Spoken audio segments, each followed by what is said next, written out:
దేవుడు వీళ్ళనే ఆశీర్వదిస్తాడు, ఇక వీళ్ళని తప్పితే ఇంకెవరిని ఆశీర్వదించడు అని ఒక్కరికే దేవుడు ఫిక్స్ అవ్వడం. దేవుడు ఎప్పుడు వ్యక్తుల మీద కానీ వ్యవస్థల మీద కానీ ఆధారపడడం, వ్యక్తిత్వం మీద దేవుడు ఆధారపడతాడు. ఆయన మనసు గెలుచుకునే వ్యక్తిత్వం నీలో ఉంటే నువ్వు ఏ కుటుంబంలో పుట్టావు నన్ ఆఫ్ బిజినెస్.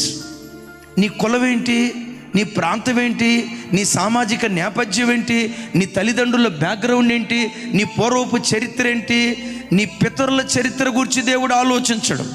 నీ తల్లి ఎవరు, నీ తండ్రి ఎవరు, వాళ్ళను గురించి దేవుడు ఆలోచించడు. దేవునికి నీకు దేవునికి సంబంధం.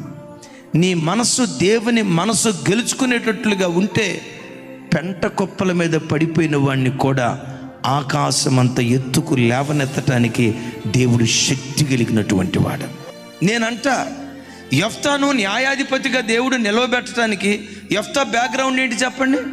యెఫ్తా మీ అమ్మ పేరేంటో చెప్పయ్యా. తలదించుకుంటాడు.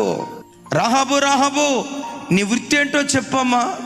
తలదించుకుంటుంది. రూతా నీ ఫ్యామిలీ బ్యాక్గ్రౌండ్ ఏంటో ఒకసారి చెప్పమ్మా. నీ తండ్రి ఎవరు, మీ మూల పితరుడు ఎవరు, ఆ పేరెత్తితే చాలు రూతమ్మ తలదించుకుంటుంది. నేనంట నీ పూర్వపు చరిత్రతో దేవునికి సంబంధం లేదు. నీ తండ్రి మంచోడా చెడ్డోడా, నీ తల్లి మంచిదా భ్రష్టురాలా, నీ తల్లిదండ్రులతో దేవునికి సంబంధం లేదు. దేవుని మనసంతా, దేవుని సంబంధం అంతా నిన్ను బట్టి ఆధారపడి ఉంటుంది.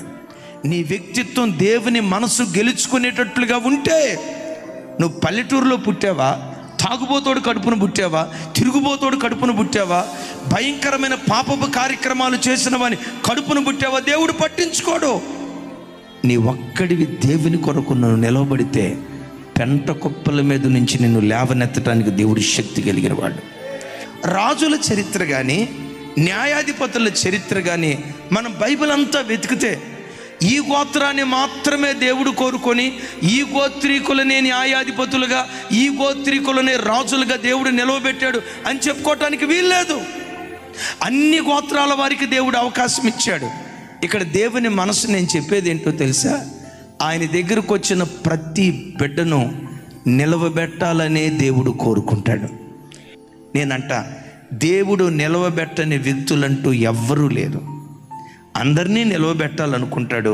కొందరు కృపను కాపాడుకోవటాన్ని బట్టి కృప వెంబడి కృప పొందుకున్నారు. నా చేతులెత్తి దీవిస్తున్నాను, ఈ స్థలములో ఉన్న ప్రతి బిడ్డ కృప వెంబడి కృప పొందుకుందురుగాక.